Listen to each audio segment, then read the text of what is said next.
Doctor Padma Gurmed, healer, Padmashri 2026. మరుగవుతున్న వారసత్వానికి పునర్జీవం పోసిన వారు. హిమాలయాల నిశ్శబ్దంలో 2500 ఏళ్ల నాటి ఒక చికిత్సా సాంప్రదాయం అంతరించిపోతోంది. సోవా రిగ్పా, నాడిని పరీక్షించడం, అరుదైన మూలికలతో చికిత్స చేయడం కొన్ని వారసత్వాలు కోల్పోవడానికి వీలులేనంత పవిత్రమైనవని డాక్టర్ పద్మా గుర్మేద్ నమ్ముతారు. సోవా రిగ్పా పరిరక్షకుడిగా ఆయన ప్రయాణం చిన్న వయసులోనే మొదలయింది. ఆయన తన తండ్రి మందులు తయారు చేసి ప్రజలకు నయం చేయడం చూసేవారు. ఆయన సోవా రిగ్పాను ఎంచుకోలేదు, సోవా రిగ్పానే ఆయన్ని ఎంచుకుంది. మొదట్లో అతనికి వైద్య విధానాన్ని నేర్చుకోవడం ఇష్టం లేదు, కానీ ఆయన తండ్రి అతన్ని ఒప్పించారు.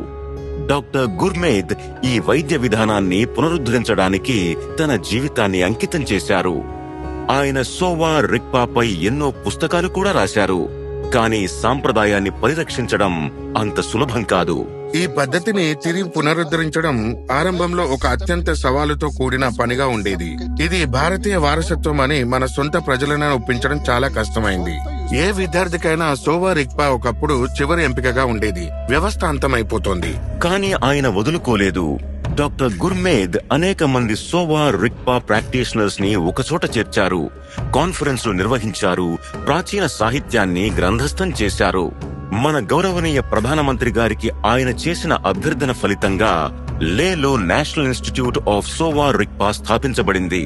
కానీ ఆ పోరాటం ఇక్కడితో ముగియలేదు. 2014లో భారతదేశంలోని చైనీస్ ఎంబసీ నుండి నాకు ఒక ప్రెస్ రిలీజ్ అందింది. దానిలో చైనా దీనిని యునెస్కోలో టిబెటన్ వైద్యం పేరుతో తమ అమూర్త సాంస్కృతిక వారసత్వంగా పేర్కొంటుందని ప్రస్తావించారు. డాక్టర్ గుర్మేద్ అన్ని ఆధారాలను, సహాయక పత్రాలను సేకరించి ఒక దస్తావేజును రూపొందించారు. ఈ సుదీర్ఘ ప్రయాణంలో డాక్టర్ గుర్మేద్ కు ఎంతో మంది మద్దతిచ్చారు. నా కుటుంబం ఎంతో త్యాగం చేసింది. దాదాపు 25 ఏళ్లుగా నేను సెలవు తీసుకోలేదు. మా నాన్నగారు ఆరోగ్యంగా ఉన్నప్పుడు వైద్య బుద్ధుడు నీతోనే ఉన్నాడు, ఒక గొప్ప కార్యాన్ని చేపడితే ఏదో రోజు తప్పక విజయం సాధిస్తావు అనేవారు. ఒక కొత్త తరం ప్రాచీన జ్ఞానం వైపు మళ్లుతోంది. డాక్టర్ గుర్మేద్ అవిశ్రాంత కృషి ఫలితంగా సోవా రిగ్పా కేవలం మనుగడ సాధించడమే కాదు, నూతన జీవం పొందింది.